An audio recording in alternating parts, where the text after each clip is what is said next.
name is Gilbert Kariagal. I'm Professor of International Relations, but also the Director of the Africa Center for the Study of the U.S. at the University of the Witwatersrand here in Johannesburg, South Africa. Wonderful. Bob? My name is Dr. Bob Wekesa, and I am a scholar in media and diplomacy, more specifically public diplomacy, and the coordinator at the African Center for the Study of the U.S., which is a center within the University of the Witwatersrand, better known simply as WITS University. The Africa Center for the Study of the U.S. was established in 2018 with the objective of promoting understanding of the United States from an African perspective. The other objective of the center is to build partnerships between African universities and American universities around core areas on how the US engages with Africa and how Africa engages with the United States. The mandate of the center is to build the next generation of Africanists who are interested and who are knowledgeable about the United States. How has COVID-19 affected or disrupted the work of the center, and has it created any new opportunities or new areas of focus for your work? Right, I think we have very rapidly adapted to the times and to the situation. So much so that, in fact, as it is, we haven't really lost any of the activities that we undertook to convene, and in fact, we have actually added on to what we are doing, what we had planned to do. So that in terms of the specific projects and initiatives, we moved the diaspora, old and new African diaspora events online with a launch, and we are following up with webinars.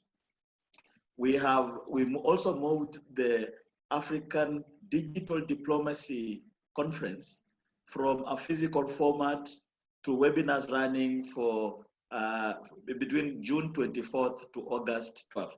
Just last week, courtesy of developments around Black Lives Matter, we thought it important to also weigh in on what George Floyd means for Africa. So in essence, we've just moved everything online, and we believe we are riding the wave.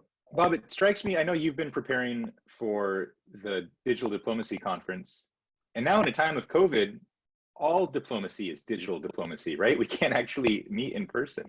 So I'm wondering, how have you seen the role of digital technologies influencing diplomacy during this time? And how do you think COVID will affect digital diplomacy going forward, even when we can return to physical contact? So in fact, I did a piece just the other day for on the platform of a Center on Public Diplomacy at University of Southern California, touching on this, that actually African governments had to jump into the deep end of things, as it were. Much as African governments have gone digital rapidly and forced to actually go that direction by the circumstances, they will still have to take a step back and consider the digital diplomacy strategies, consider security issues, because there's been Zoom bombing, for example, in a number of activities. And actually, even just consider basic issues like setup. How do you set up a good digital diplomacy infrastructure? And therefore, there are opportunities there, but quite a few challenges, because many African ministries of foreign affairs and diplomatic missions had actually been just doing digital diplomacy in a mundane, everyday kind of way. Gilbert, it strikes me that there's still an attitude in the United States that the United States is a rich place, African countries are poor, we send people there to help, we send money there to help. I'm wondering what your thoughts are on the future of relations between African countries and the United States, both diplomatically in terms of the political elite, but also culturally between citizens. How ought that to evolve over the next 10 to 20 years? Actually, I think to start on the cultural angle of it, is that the US has had a bigger soft presence in Africa just because of the very cultural linkages that it has developed within Africa. The the soft spot for US music, for US culture, for cultural exchanges between the African peoples and the United States, especially for students going to the United States and coming back to Africa and building their nations. These kinds of sophisticated cultural exchanges have been very critical to fostering a very strong American presence in Africa. And I think we need to keep coming back to the issue that the people-centeredness of US-Africa relations is the biggest diplomatic move that the US had in Africa, and I think that is not going to change. When it comes to the diplomatic, to the elite level, to state level, that's where you find a lot of ambiguities and problems. And these relationships, I think over the last 60 years or so, have always been up and down. There are countries, let me just use the example of South Africa. I mean, there is a very strong people engagement, South Africa's engagement with the United States, which is very warm all the way. But when it comes to the elite level, there are a lot of suspicions because, for instance, South Africa post-apartheid has been very reluctant to take up a lot of the positions that the US takes up in places like the UN Security Council. And there is an elite within, for instance, the ruling class here that still sees the US as having played a significant role in the sustenance of the apartheid regime. So the suspicions are still there at the elite level. And I don't think that is going to change. COVID is an example of a global challenge that requires global cooperation in terms of developing a vaccine, developing measures, doing good scientific research. At the same time, the reaction of many political leaders has been more isolationist, more nationalist, a fear of letting in people from other countries. Do you think that this will either accelerate more global cooperation between Africa and the United States, or lead to more insular, more isolationist styles of governance?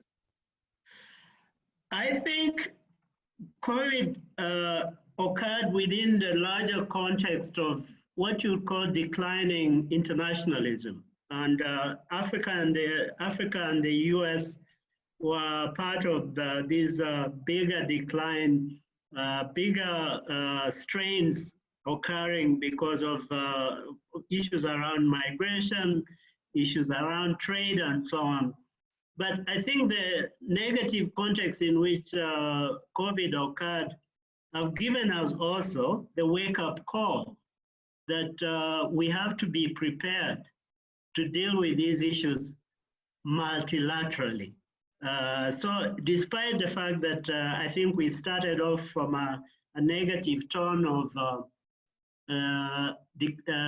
declining relationships, particularly between Africa and the US, I think there is a silver lining in that, in fact, this is a global crisis that is going to require more global solutions. So I feel that, in fact, we are going to see more discussions around a global architecture around diseases. And Africa, I think, can lead in that discussion around how to manage global pandemics, global diseases. We've had problems here in Africa around Ebola and other diseases.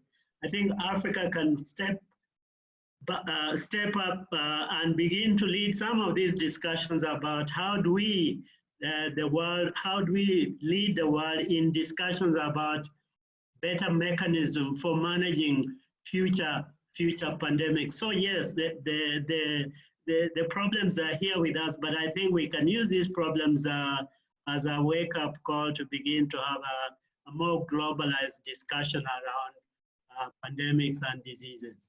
And Africa and the US, I think, are going to have to step up and provide the leadership on these issues.